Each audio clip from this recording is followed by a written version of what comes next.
Hi, thanks for checking out our channel. Here's going to be hopefully a repair video on a Zareba 25 mile. It's AC powered version. I think they make a 12 volt powered one as well. It's a 1 joule output, so probably like 2 joules or so stored, give or take. So, you know, good little unit, I guess. I don't know if this unit's ever been worked on by anybody, but it's a 2013 model, so it's 10 years old. So that's pretty good. If it's never been worked on, it's pretty good life for for one of these units, especially for this brand.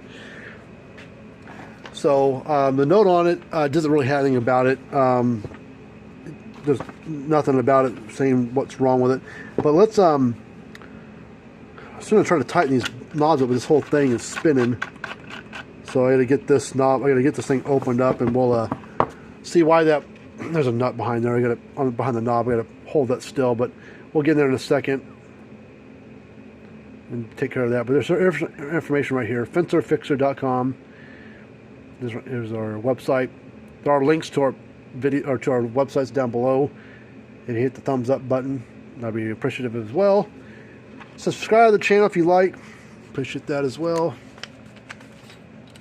Alright, so let's get the screws out of this thing. Now this, whatever's wrong with this one may not be what's wrong with yours. So there's not like a one size fits all repair with these things. You have to test things out, figure out where the problem's at. Someone's been into this thing before. That screw's loose already. Okay, that one doesn't want to come out. Oh, shoot. All right, we got crud down the side there. I think someone's tried getting into this before. Hopefully they'll booger the screws up.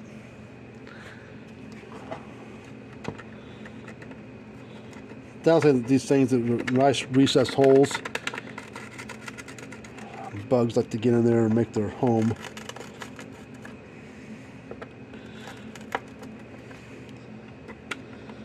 Clean out the heads of those screws. Then we'll get a can of air and blow it out.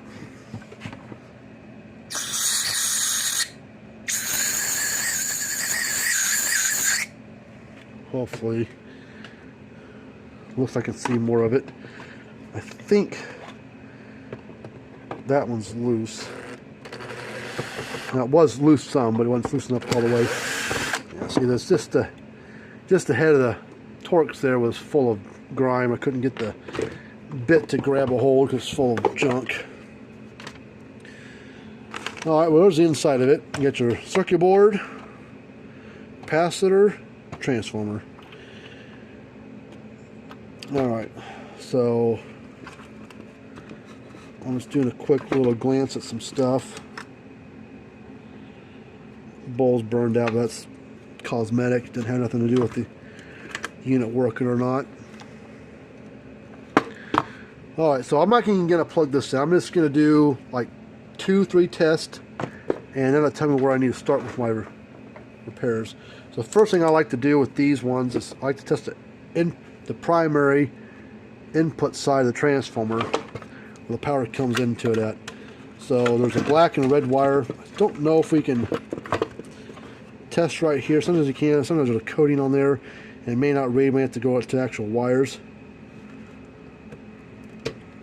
Should be between 0.1 and 1 ohm. So you're reading come on, bad glare.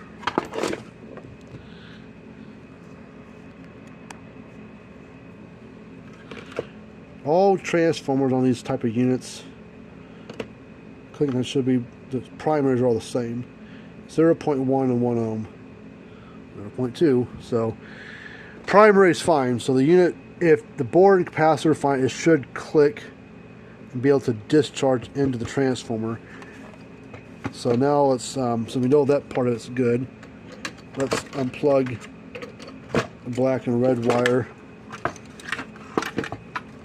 Just get the transformer out of there. Now I got to get this. Alright, we can get the knob off there finally.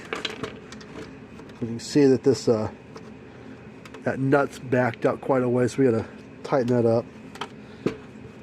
Get that bolt on the inside here.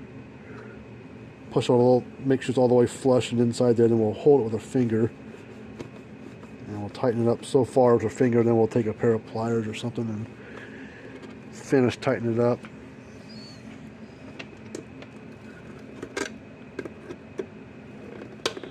Oop, starting to spin on me. There it goes. That's grabbing.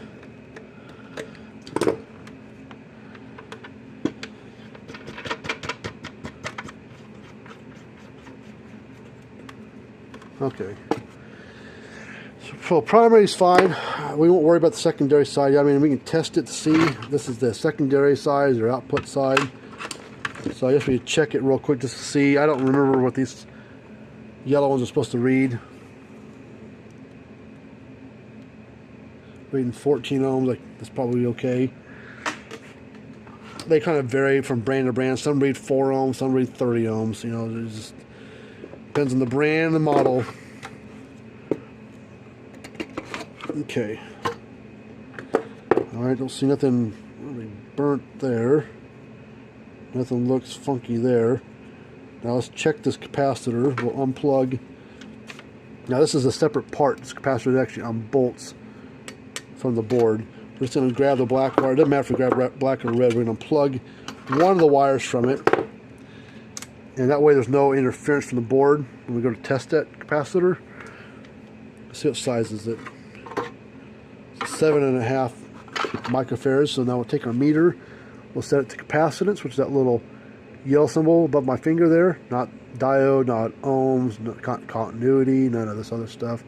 So if your meter doesn't have that symbol there above my finger, that yellow symbol right there, can't really test capacitor, you know, quite right. So now we'll put it across here. There's no polarity to these capacitors, so it should be around 7.5. We're at 7.4, so capacitor's not our issue. So in theory, if we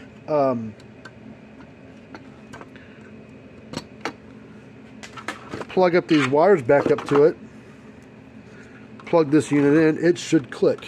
If it doesn't, our issue is our board, because we know that the transformer, at least the primary side's fine. Okay, which wire went where? J4 is black. I got a little cheat sheet over here on my bench that I look at for things like this. Okay, I'm just going to set like that. I'm just going to plug it in with everything all laying loose. Now here we go. Powered on, not clicking. Alright, issues in our board somewhere. Alright, so now the bad thing right now is possibly that capacitor, the big white one, colored one, and then the all these little yellow capacitors on this board might have a charge built up in them now. So now we got to be careful of not. The unit's turned off and the cord's not powered up, but this board definitely had power coming into it, so something's probably got some charge in it, even though it's turned off. Those capacitors can hold a charge for quite a while. So what I do, I take a big resistor. Use this one here. Just like a 10 watt, 10 ohm, 100 ohm resistor. This one's higher wattage. 100 watt, 500 ohm. Just one I have because it's got longer leads on it. So I'm just going to touch it across the capacitor here and just bleed it off. Okay, it didn't spark at me, so there's no wasn't any charge built up in it. So it's hard to discharge those yellow ones. But let's get this transformer unplugged. It's sometimes we'll repair these boards if we can. Sometimes we'll just swap them for a new board. So let's check these two little black diodes right there. Put a meter on the diode setting, which is that white symbol, the little arrow looking thing on it. That's the symbol for a diode. That's pretty common on most everyday multimeters. So it's going to go across it here, black to the stripe. Oh, that's shorted out. So it shouldn't be shorted like that. It's just this one here. Alright, both those are shorted out. Let's check this SCR right here. I forget, we'll leave it on the diode setting, and we're going to test across this outside leg and here. That's shorted too. So we got 3 things wrong so far on this board. Those 2 diodes and that SCR right there. So, alright, got an SCR here that will work with it. Not the same one, but it'll work. It's in the same range, voltage, and amperage as that one is. And actually maybe a little bit higher.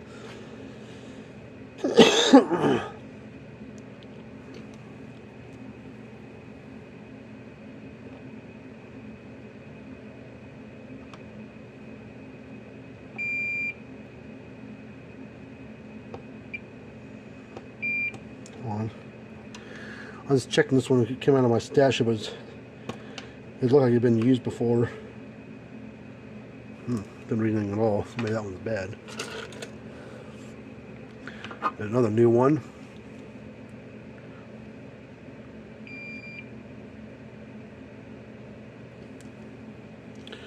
For some reason these SCRs, sometimes when they're brand new, will test bad out of circuit. Unless there's like a coating on them. So those are SCR that we're going to use, and then we're going to get a diode here, get a couple of them here. This takes the big ones.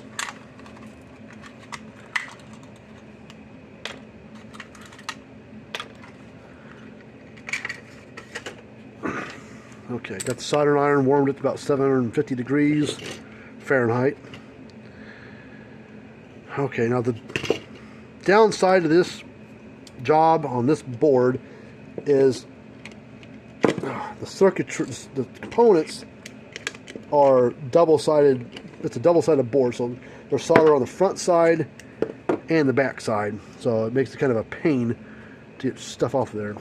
So what we'll probably end up doing on the diodes for now, let's just snip these along.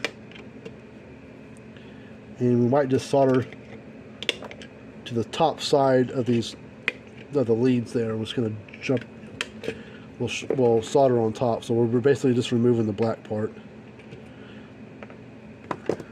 So we'll take these 2 diodes here, bring the legs down, and then we'll snip off some of the excess that we don't need. Do that to both of them here.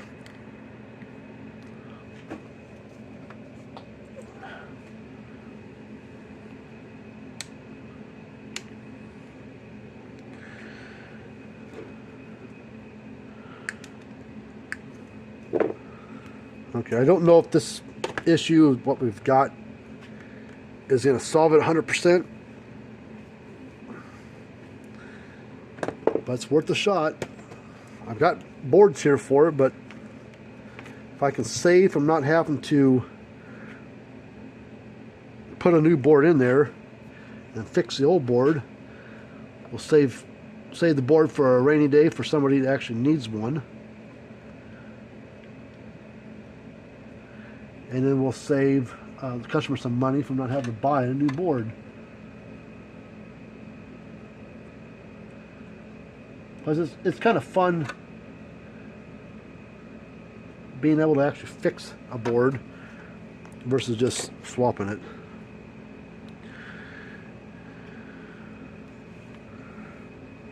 Okay, I'm just basically what I've done so far. I just add a little solder to each one of those little legs off the old diode that I snipped off and left on the board.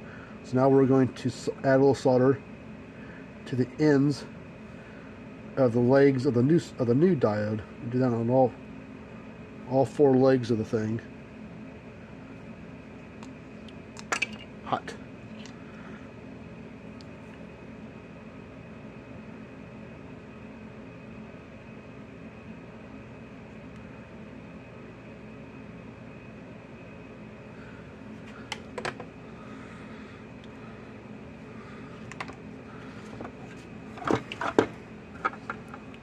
Okay. This one, first one's That one's still hot. This one's cooled off enough where I can touch it now without burning myself. Okay, so these do go in a certain way. So I'm going to hold the diode because it's going to get real hot to the touch. Hold it like that, and we're going to just touch it from one tab to the next. Just touch the two together that have solder on them. They harden up, and I'll do the same thing over here.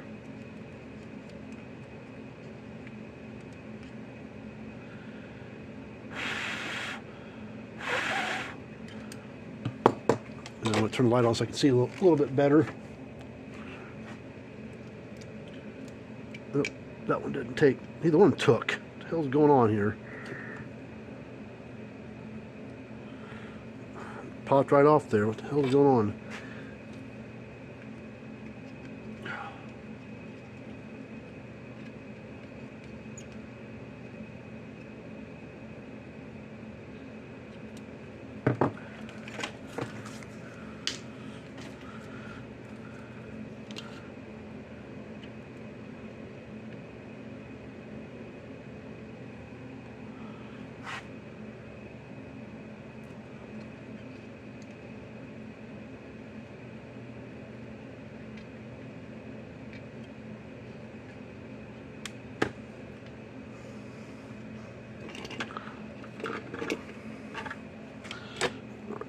Power cords wanting to, gravity's wanting to work against me. Wants to keep the unit turned a certain way, and I want it to stay straight so I can see what the heck I'm doing.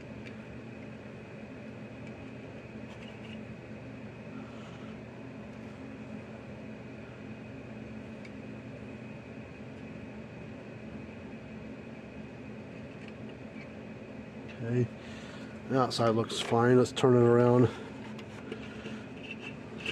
this way.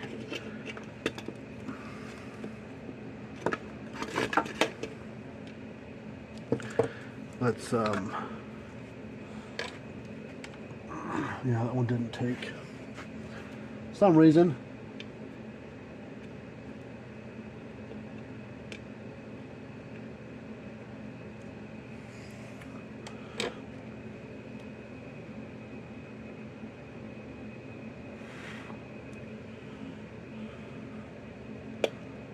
Oh, God, I think it's hot. But it's definitely on there now.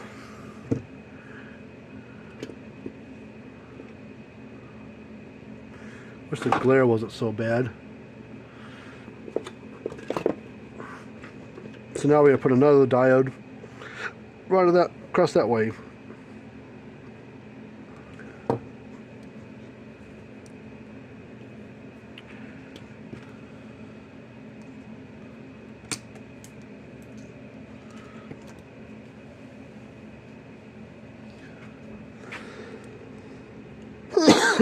All right.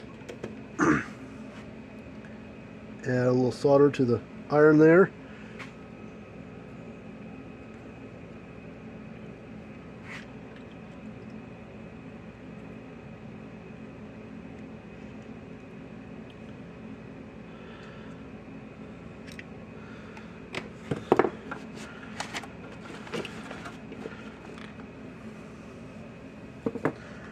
And then we'll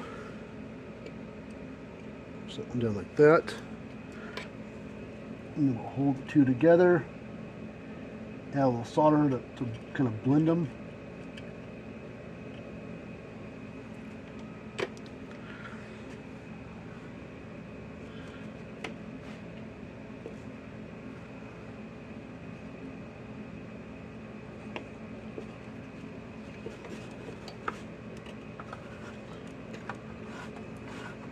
Trying to look and see.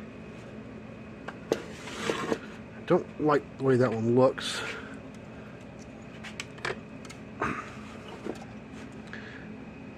It might be okay, but you know, be my luck. Pops loose or something stupid, and now the thing quits working again, and all the work you just did fails, and have it back in and do work for free. I don't like doing work for free if I can help it. Okay, Now we're covered up. Let that thing sit there for a second, harden up.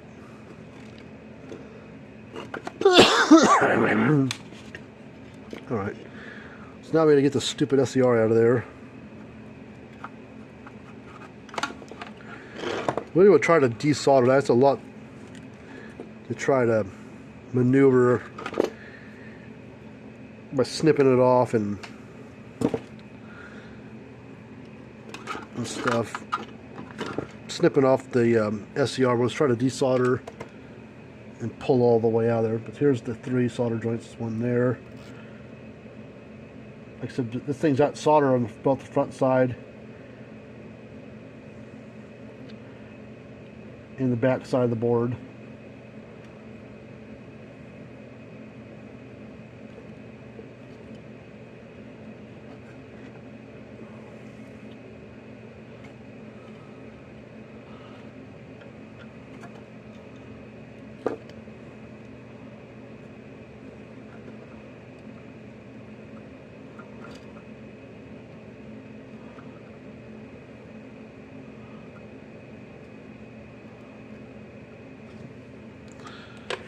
Don't think we got enough of it off that we can pull this SCR off there.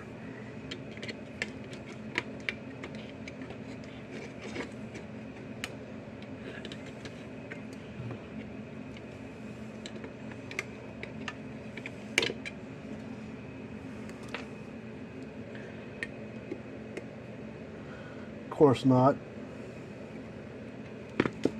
See if we can pull the solder off from the front side.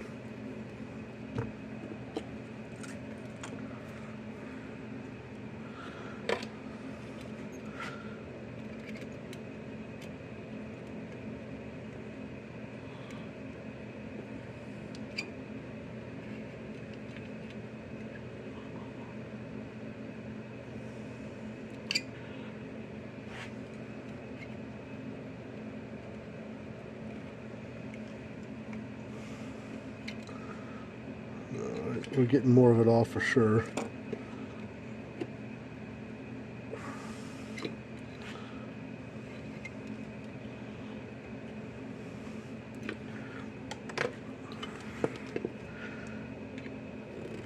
Come on. Oh.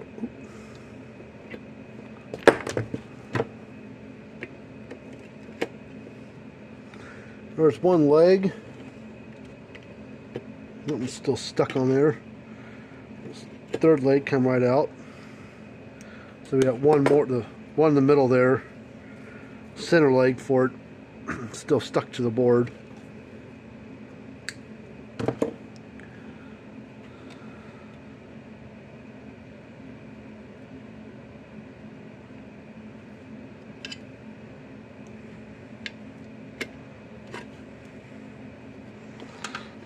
A little bit on the back side here where the center one was.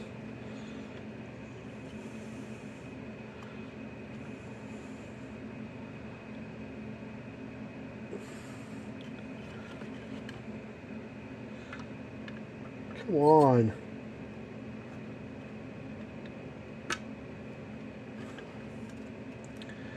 We might end up here. I'm tired of messing around with this stupid board. If they weren't double-sided soldered boards, it'd be a lot simpler, but they probably don't want you to work on the boards. Probably swap a new board in there. We'll drill a hole right next to it.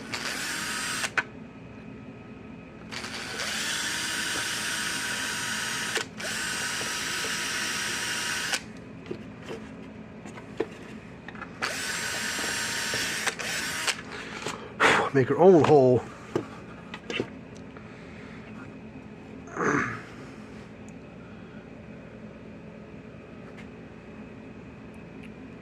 So now we're going to bend legs out.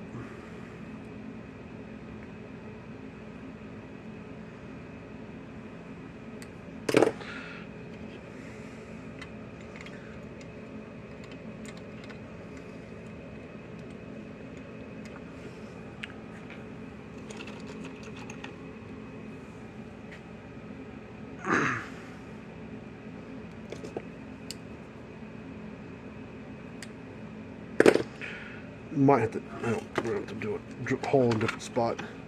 Too far away, so we'll drill it right here.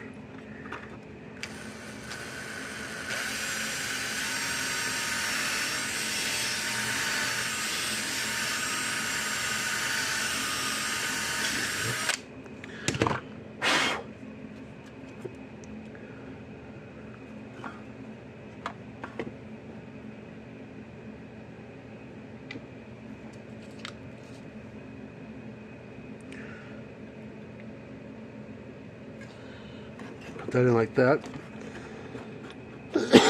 And on that third leg, we'll jumper a wire from that center leg over to the corresponding solder joint that it, track on the same track that it's on.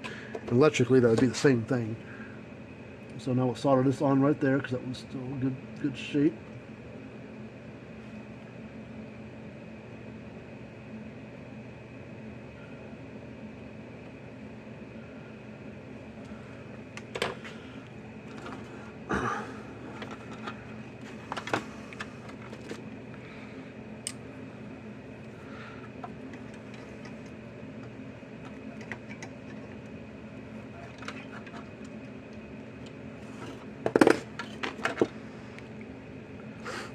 Alright, now we'll take a piece of wire.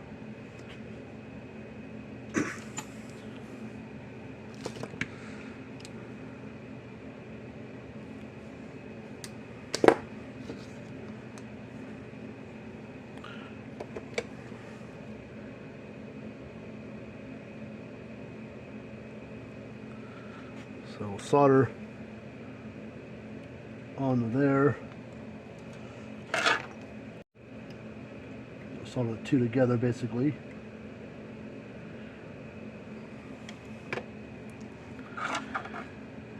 And then we'll run that to right there.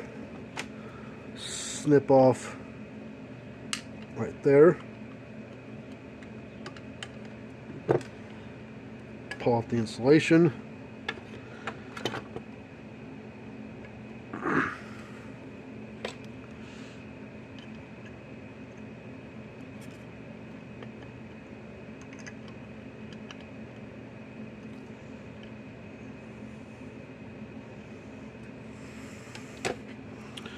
Solder the two together.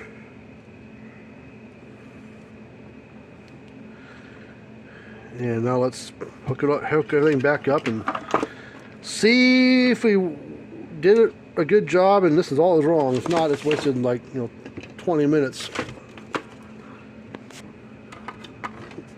doing this. But let's see what happens.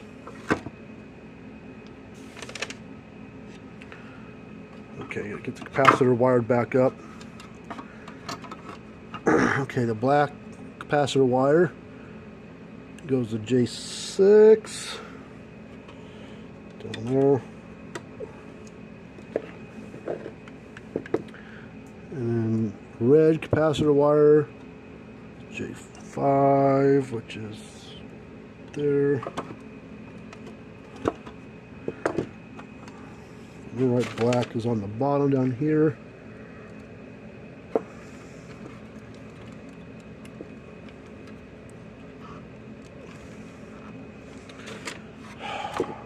Get on there.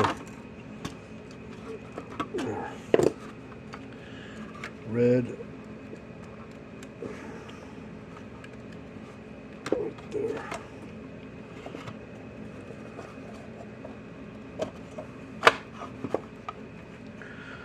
All right, let's see what happens. We'll plug it in here, turn the power strip on. Hey, clicking. Look, the light's flashing too.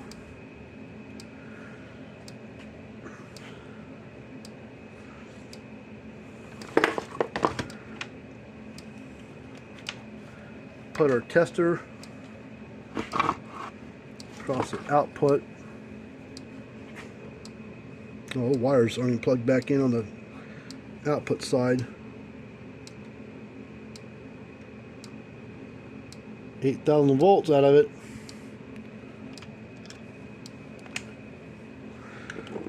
So this one is good to go.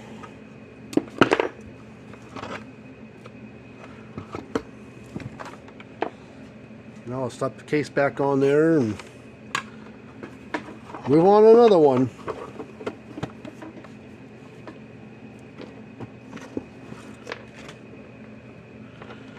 Well, hopefully you liked this video. Thanks for checking it out and watching me kind of struggle there for a little bit. Well, saved the board from being trashed and just installed some component parts and got the guy going. Got the unit going for another customer.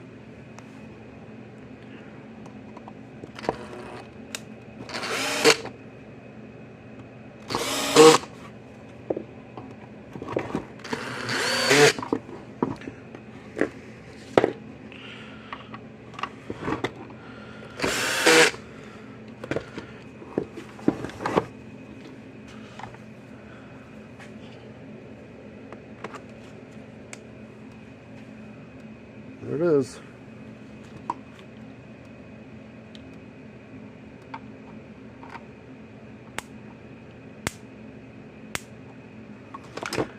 There we go. All right, thanks for checking us out. Until next time, see you later on.